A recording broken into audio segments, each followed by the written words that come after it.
That big runoff election just yesterday, 2 Senate races, unprecedented turnout, more than 4.5 million people in a January election turning out, more than 70% voting via mail, more than 1 million coming out to the polls. The Republican Party feeling confident going in that they would likely win those races. And it turns out that the 2 Democratic candidates actually outperformed Joe Biden among key Democratic constituencies, among African Americans, among young people in the suburbs, doing better than expected. And therefore, CBS News projects that both Democrats have won those 2 seats. Really an extraordinary development given to not only just about what's changed in the state of Georgia, once a ruby red state, and the changing demographics in a state like this, but Raphael Warnock is the reverend and the pastor of Ebenezer Baptist Church, where Martin Luther King spoke from that podium. I was there just this year for the funeral of John Lewis. This is a landmark election because... What's up, guys? You're tuned into Dr. John. Jack Smith has emerged from the shadows, seeking to testify publicly before Congress, but only if the DOJ promises not to prosecute him for it. The former special counsel wants to tell his side of the story on camera, but the immunity request raises as many questions as the testimony itself. Why does this matter? Why should anyone care that Jack Smith wants to sit in front of Congress and finally break his silence? Because this isn't just about some government lawyer trying to clear his name or salvage his reputation. This is about something far more significant, something that has been hidden from the American public for nearly a year. This is about a sealed report, a mysterious second volume. Senator-elect Warnock, I guess we could call him Reverend Warnock, becomes the first African-American elected Democrat from the South, the first from Georgia. Extraordinary. As he pointed out today, his mother, who used to pick cotton in Georgia, was able to pick her son and vote for her son to be a United States Senator. And this is part of the legacy as well of the last 2 years of political fighting in this country, that we have seen tremendous change and progress in corners of the country where many didn't think it was possible. And this is also the result of about a decade's worth of work by Democrats in Georgia to gin up support, find people, contact them, speak to them, and get them to vote. Try to persuade them. It's hard work. It takes many, many years. Both parties learn this, but there's some interesting news to share with you, Nora and Ed. The Vice President's office has just released a statement saying 2 things that are important. One, that the Vice President never left the Capitol, and that he has worked throughout the day. That Attorney General Merrick Garland locked away in the final days of the Biden administration, right before Trump reclaimed the Oval Office. That report, the one nobody has seen, covers Trump's handling of classified documents after he left the White House for the first time. And the contents of that document remain one of the most closely guarded secrets in Washington. Smith's sudden willingness to talk changes everything. He's either sitting on information so explosive that it demands to be released, or he's genuinely terrified of what might happen if he doesn't get ahead of the narrative. Perhaps it's both. And Trump, never one to stay quiet when his name is in the headlines, reacted with characteristic fury the moment Smith's request became public. With all branches of government and senior congressional leadership to make this situation better, that's my description of what the statement says, and that he is prepared to resume his duties tonight when Congress reconvenes. That's extraordinary. There's a lot of news coming out of the Capitol. I want to talk about that in just a minute. But first, also want to go to Georgia as we're on that note, because Mark Strassman has covered those 2 Senate races there, and he is outside Ebenezer Church tonight. Mark? Nora, with your indulgence, I want to talk first about a further ripple of what we've been watching in Washington.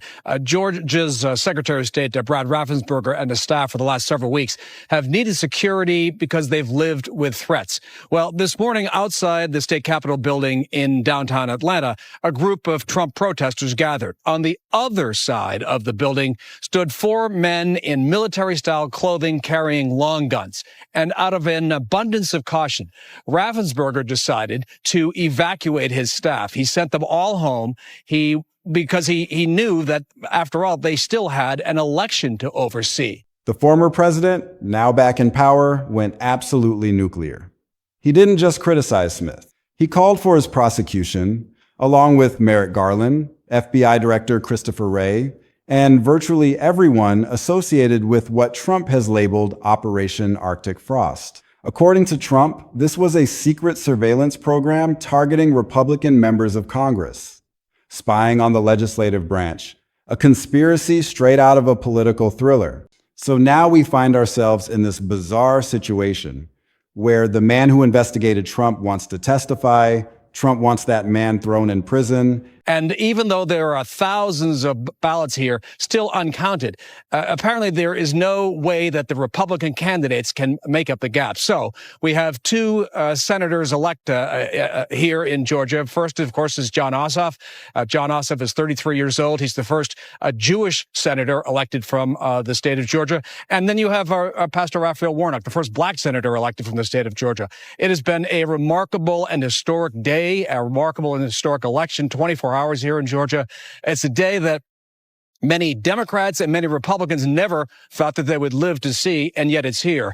And I have to tell you that the ripples here, what it suggests about Georgia as a changing state, the referendum on the Trump years, because the president came here and campaigned nominally for these candidates, mostly for himself and his fraud allegations.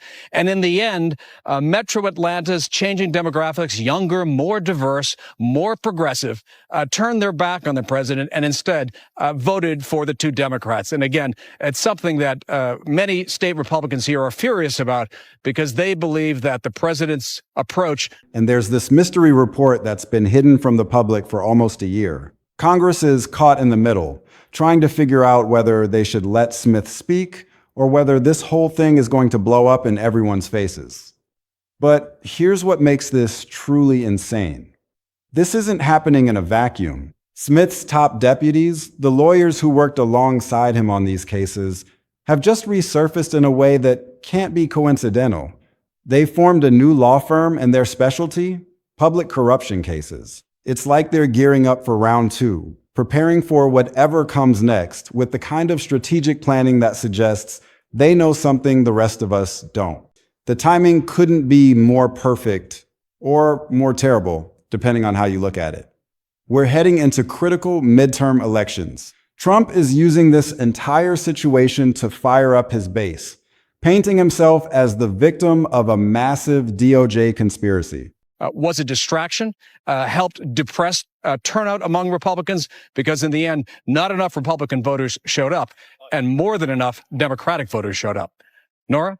And I know Mark is someone that has lived there in Atlanta and Georgia and reports all the time and talks to many people. It seems remarkable what has changed there. It really has. It's, Georgia, as you've said, once ruby red, that has been slowly changing.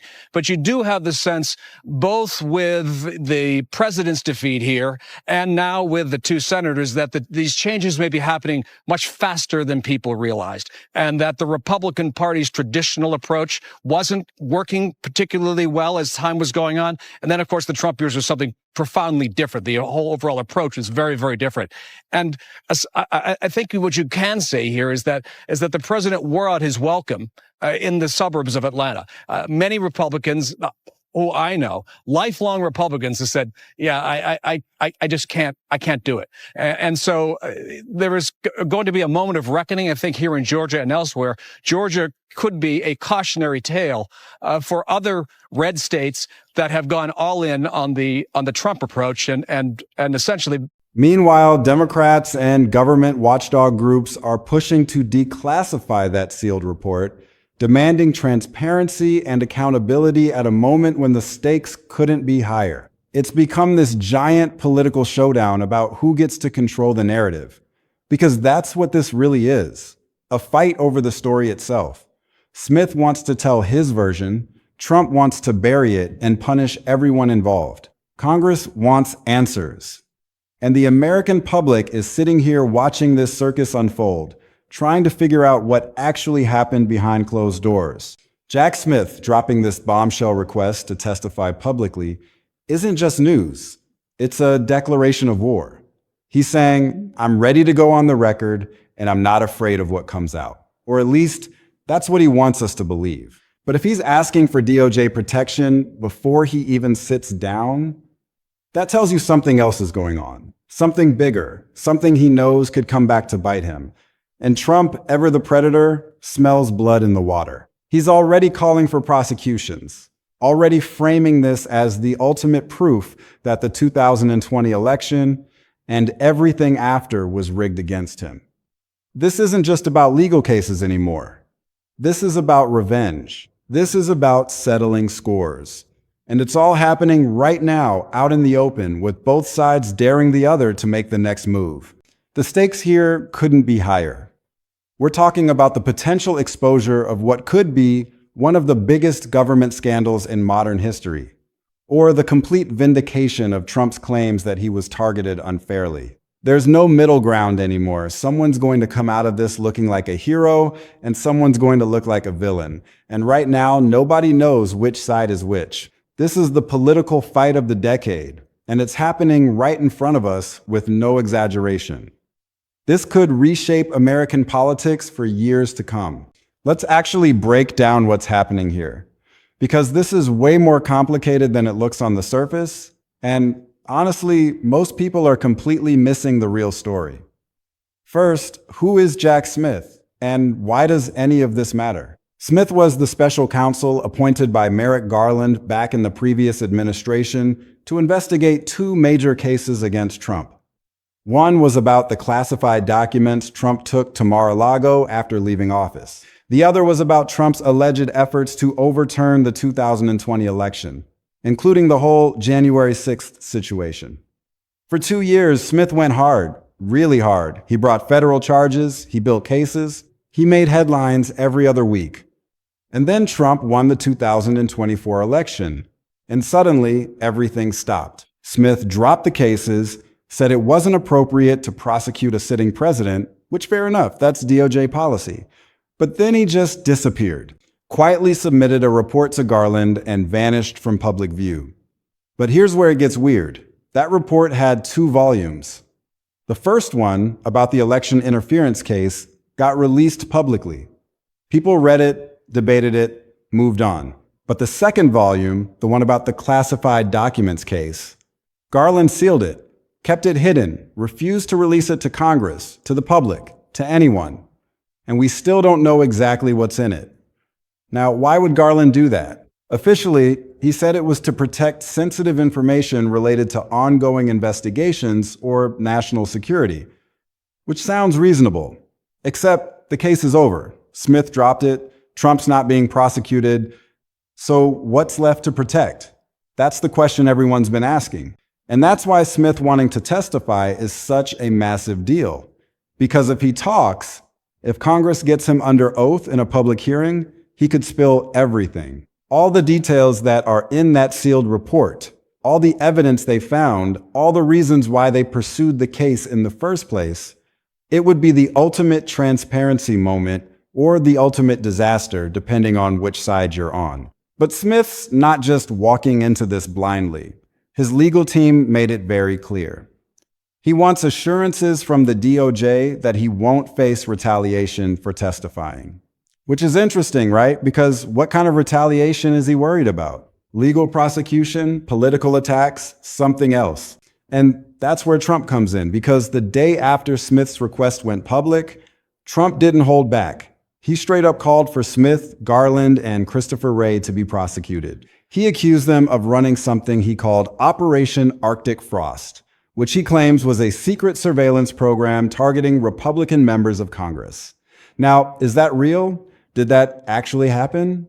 We don't know. Trump didn't provide evidence, but he said it loud and clear, and his supporters ate it up. This is classic Trump strategy, by the way. He's flipping the script. Instead of being the guy under investigation, he's making himself the victim and turning the investigators into the villains. It's genius politically because now the conversation isn't about whether Trump broke the law. It's about whether the DOJ broke the law going after him. Total reversal, and it's working. Look at the polls. Trump's base is more fired up than ever. They see this as proof that the deep state was real, that there was a coordinated effort to take him down, and that now it's time for payback. And Trump is leaning all the way into that narrative. He's using Smith's name in rallies, in social media posts, in interviews. He's making Jack Smith the face of everything his supporters hate about the government. Meanwhile, Smith's old team is regrouping. Reports have confirmed that Smith's top deputies have formed a new law firm specializing in public corruption cases. Which, come on, that's not a coincidence. These guys didn't just randomly decide to start a business together. They're preparing for something. Maybe they think they're going to have to defend themselves. Maybe they think there's more work to be done. Either way, it's a signal that this fight isn't over. In Congress, they're caught in the middle of all this. Republicans want Smith to testify because they think he'll implicate himself or Garland or someone else in the previous administration. They want him to admit that the whole thing was a political hit job. Democrats, on the other hand, they're more cautious. Some of them want transparency. Sure, they want that sealed report released. But they also know that if Smith testifies and says the wrong thing, it could blow back on them big time. Because here's the thing. Nobody really knows what's in that second volume, not even most members of Congress. It's been sealed tight, and that creates this perfect storm of speculation and conspiracy theories. Republicans are convinced it's proof of DOJ overreach. Democrats think it's damning evidence against Trump that Garland was protecting for legal reasons. And the truth is, we just don't know. But Smith wanting to testify changes the game, because now it's not just about legal maneuvering or political posturing. It's about someone with direct knowledge saying, I'll tell you everything. And that's either incredibly brave or incredibly reckless. Let's talk about the timing for a second. Why now? Why is Smith making this move at this particular moment? Well, we're less than a year away from critical midterm elections. Trump is consolidating power, using his presidency to push his agenda and settle old scores. His approval ratings are solid with his base, but shaky with independents. And Democrats are trying to figure out how to fight back. Smith testifying could shift the entire conversation. If he reveals bombshell information about Trump's handling of classified documents, it could hurt Trump's standing. But if he comes across as defensive, or if Republicans grill him and make him look bad, it could backfire and actually help Trump. It's a huge gamble for everyone involved. And then there's the transparency angle. Groups like the American Civil Liberties Union and various government watchdogs have been pushing for months to get that second volume released. They argue that the public has a right to know what was in the report, especially since taxpayers funded the investigation. They see Garland's decision to seal it as a betrayal of democratic principles. And Smith testifying could be the pressure valve that finally forces the DOJ to make that information public. But here's the other side of it. What if the report doesn't say what people think it says? What if there's nothing explosive in there? What if Smith testifies and it's just boring legal stuff that doesn't change anyone's mind? That's a real possibility. And if that happens, both sides will spin it their own way and we'll be right back where we started. The political implications are absolutely enormous. Think about what happens if Smith sits down in front of Congress and starts naming names. If he talks about specific conversations he had with Garland, or specific decisions that were made about how to handle the investigation, or specific evidence that was found but never made public, that's the kind of testimony that could bring down careers, that could lead to criminal referrals, that could change the entire political landscape. And that's exactly why Trump is already on the attack. He's not waiting to see what Smith says. He's preemptively discrediting him, calling him corrupt, demanding he be prosecuted. Because Trump knows that the best defense is a good offense. If he can make Smith look like a villain before Smith even opens his mouth, then anything Smith says will be viewed through that lens. So where does that leave us? We've got a former special counsel asking to testify publicly, a sitting president calling for his prosecution, a sealed report that nobody's seen, and a political environment that's already more toxic than it's been in years. Oh, and we've got Smith's former team setting up shop like they're ready for a legal war, plus a bunch of Congress members who have no idea what they're walking into, but know the cameras will be on them the whole time. This is the definition of a powder keg. One wrong move, one bad question, one poorly worded answer, and the whole thing explodes and everyone knows it. That's why Smith is asking for DOJ protection. That's why Trump is already attacking him. That's why Congress is being so careful about how they handle this. Because whatever happens next is going to be massive. And it's going to define the next phase of Trump's presidency, the midterm elections, and maybe even the next presidential election. This isn't just about Jack Smith. This is about power, accountability, and who gets to write the history books. Let's break this down into the key elements you actually need to understand because, yeah, this is complicated, but it doesn't have to be confusing. Jack Smith wants to testify, but he's scared. That's the bottom line. He's saying he'll answer questions from Congress, but only if the DOJ promises not to come after him. Now, why would a former special counsel need immunity just to talk about his own investigation? Because he knows Trump is out for blood. Trump has already called for his prosecution, and Smith knows that anything he says in that hearing could be used against him later. So, this isn't some noble transparency move. Smith's not doing this because he wants the truth to come out. He's doing it because he's backed into a corner. Republicans have been demanding he testify for months. If he refuses, he looks guilty. If he testifies without protection, he could end up in legal trouble himself. So, he's trying to thread the needle, testify to save face, but get immunity first to protect himself. And honestly, that tells you everything you need to know about how messy this whole situation is. If the guy who ran the investigation is scared to talk about it publicly, what does that say about what actually happened behind the scenes? It raises so many red flags. Like, what did they do during that investigation that Smith's worried about? What decisions were made? What rules were bent or broken? The fact that he needs protection just to answer questions is wild. Think about it. This was supposed to be a by-the-book investigation. Smith was brought in specifically because he was supposed to be independent, professional, above reproach, and now he's asking for immunity. That's not a good look. That sealed report is the real story.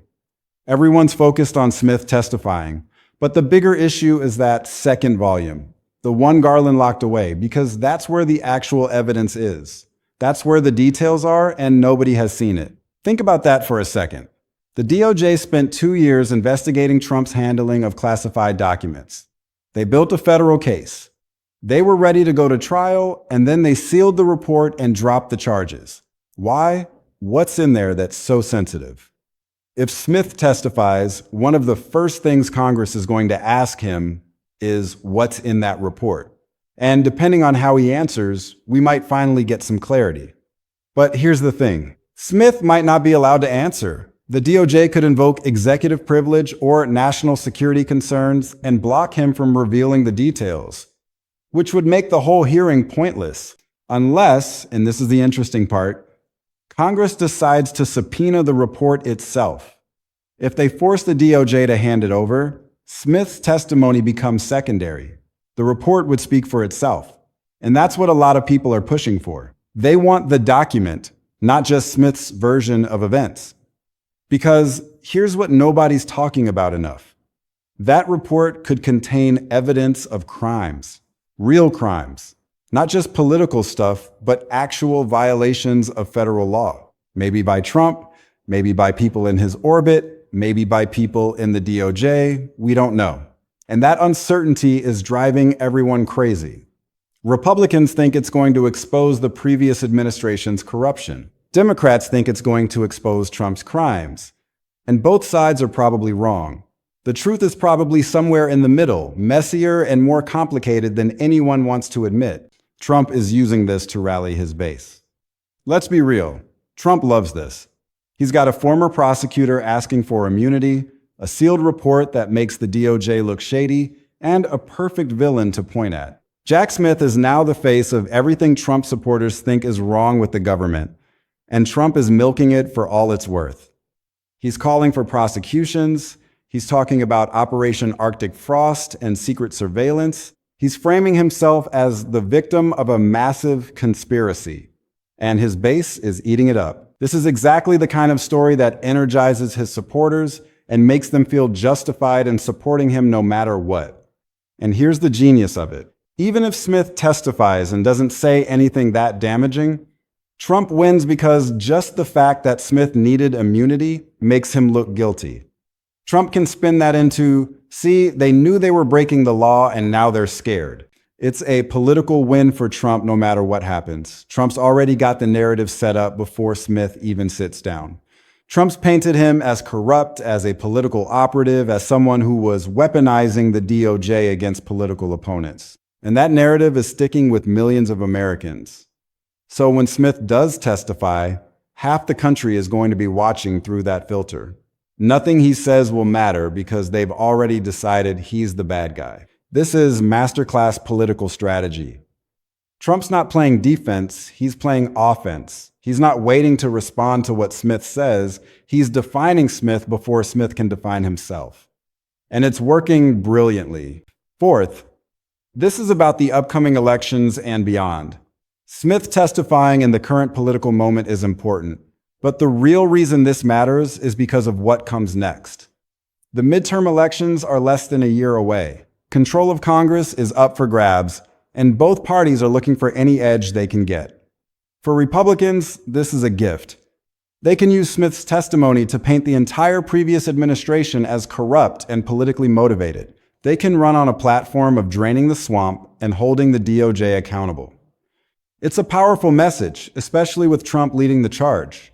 For Democrats, this is a nightmare. If Smith testifies and it goes badly, it could tank their chances. But if they can somehow spin it as proof that Trump really did mishandle classified documents and that the investigation was justified, they might be able to hold the line. It's a huge risk either way. And beyond the immediate elections, this sets the stage for the future. If Trump's narrative wins out, that he was unfairly targeted and that the DOJ was weaponized against him, it could pave the way for his chosen successor to run on a revenge platform. But if Smith's testimony reveals real wrongdoing by Trump, it could hurt the Republican brand going into the next presidential election. The electoral math here is fascinating. If Republicans can successfully paint the DOJ as corrupt, they could flip key swing districts and take control of both chambers of Congress. That would give Trump unrestrained power for the final years of his term. No oversight, no investigations, just pure executive authority. That's what's at stake here. So yeah, this isn't just about one hearing or one report. This is about the future of American politics. Fifth, nobody knows how this ends, and that's the scariest part. Smith might testify and blow the lid off everything, or he might testify and say nothing new. The report might get released and be full of explosive details, or it might get released and be a total dud. Trump might successfully prosecute Smith and others, or the whole thing might fizzle out. We're in uncharted territory here. A former special counsel asking to testify publicly while requesting immunity. That's not normal. A sitting president calling for his predecessor's DOJ officials to be prosecuted. That's not normal either. A sealed report that could contain evidence of serious crimes but is being kept from the public. Also not normal. Everything about this situation is unprecedented, and that means anything could happen. Congress could botch the hearing and make things worse. Smith could drop a bombshell that changes everything. Trump could overplay his hand and turn public opinion against him. Or this whole thing could just fade into the background noise of politics and nothing changes at all. But here's what we do know. This is the biggest post-election political fight we've seen in years. And it's happening right now in real time, with both sides dug in and ready to fight to the bitter end. The stakes are too high for anyone to back down. Smith can't refuse to testify now without looking guilty. Trump can't stop attacking Smith without looking weak. Congress can't ignore this without looking complicit. Everyone's locked in, everyone's committed, and someone's going to lose big. So where does that leave us? Jack Smith wants to testify. Trump wants him prosecuted. Congress wants answers. The public wants transparency. And that sealed report is just sitting there locked away, holding who knows what kind of secrets. This is a showdown, plain and simple. And whoever comes out on top gets to control the narrative for the next few years. Smith could vindicate himself and expose real wrongdoing by Trump. Or Trump could destroy Smith's credibility and prove once and for all that the investigations were a hoax. It's winner takes all. And we're all just watching, waiting to see who blinks first. The testimony could happen at any time. It could happen in the coming weeks, it could happen next year, or it might never happen at all. But the fact that we're even having this conversation tells you how broken the system has become, how much distrust there is, how far we've fallen from any shared sense of truth or justice. So yeah, Jack Smith dropping this bombshell request to testify, that's not the end of the story, that's the beginning. And what comes next is going to be absolutely wild. Stay tuned because this is far from over. This is just getting started. And honestly, nobody has any idea where it goes from here. Jack Smith's bid to testify publicly has drawn battle lines between him, Trump, and Congress, testing whether the system works, whether accountability is real, and whether the truth still matters. The political landscape is shifting, and the aftershocks will be felt for years. This story is far from over.